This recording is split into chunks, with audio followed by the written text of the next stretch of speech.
Welcome, fellow cephalopods, to another Party Squid video. You may have heard that members of a well-known organization called GrieferNet have caught some bans recently, and even though this isn't really the type of content that I'm going to focus on in this channel, it has a lot to do with events and community-generated content, which obviously is one of the things that I like to think is my specialty, so I wanted to throw some thoughts out there on it. So as you know, I do design, organize, and run massive multi-org event scenarios and events just about every month. Some of these are like no-holds-barred fights to the death, and others are sort of constructed with rule sets and like different scenario objectives so that people can get some content that's intended but not yet implemented. Now, all of these events, or almost all of them, require 50, 60, up to 100, or maybe sometimes even more people to carve out time in their schedule to make sure that we can do our party formation, get a launch going, get the event set up, make sure anyone can get through any bugs or crashes that they're experiencing, get through the gameplay, possibly restart one or two times because of server crashes and other bugs. What I'm saying is people put an enormous amount of good faith time and effort and honed organization skill into these experiences that are intended for players but not yet implemented. Now, GrieferNet is an organization formed with the express purpose of making sure these events do not go off. Now, before we pull out all the pitchforks, and trust me, there's going to be time for that later, I tried to take a charitable look at GrieferNet and see if there's any value at all that can be ascribed to, this organization's existence and purpose. I think the reason that it started, and really the, the only crumb of charity that I can provide to it, is that they want to make the PU dangerous, and they want people to have to actually hire security to do special big things in the universe, which, it sounds good at first, but that's kind of where the charity stops. There's a lot of ways to make the verse dangerous, and there's a lot of ways to encourage people to start hiring security. I do it all the time, and CIG stated many times in both their formal and in their unofficial conversations that followed these bans that the terms of service haven't changed. The individuals who are affected by this ban simply receive the consequences that we all knew were coming for them. I'm surprised that they're surprised. Let's put it that way. When your objective is to push CIG until they eventually have to ban you, when you receive a ban, you can't really be all Pikachu face about it,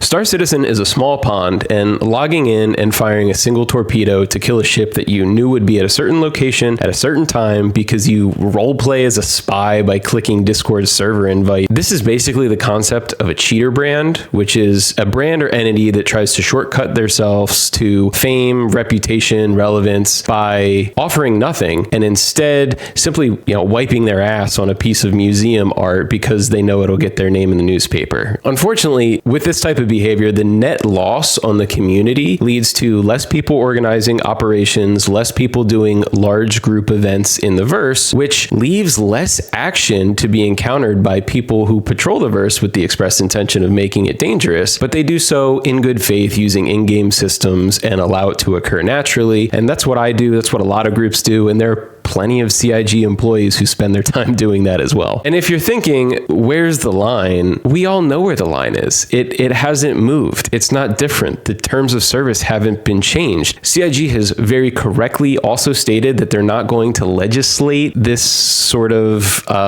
behavior down to the letter because they know that people asking where the line is are clearly just trying to get something that they can intentionally misinterpret in bad faith and arm themselves with technicalities and manufactured gray area and really just do more of something that they already know should have consequences. And I love that CIG is taking this approach. I'm looking forward to a game that has recon, scouting, tracking, intelligence features that are challenging and rewarding in the game. I'm looking forward to a game where the winners determine who leverages the in-game mechanics the best and not, the group that has the most fake Discord accounts for people whose gameplay is spent entirely outside of the game, clicking on server invites, role-playing like it makes them sort of puppet mastermind. I know that this isn't completely possible, but I'm still going to cheer every time a ban wave comes out that brings us closer to that. If you agree, leave this video a like, follow, subscribe. That's about all I have for now. I am working on several more Master Modes videos. I've come up with a couple more tips. I've identified a couple things that I really am looking forward to share, but I'm kind of batching them in one video. So I'm going to do a tips video. People have asked me for a flight school series, which is going to take a lot more time in planning, but I do plan on kicking off, and I should have an event video coming out for you all very soon. You know, if there's anything else that you want, please tell me in the comments. I've been really excited about making this content and the great reactions that I've been getting from people telling me that it's really helped them enjoy their Star Citizen experience. So it's something that I'm excited to keep doing. And, you know, until the next video,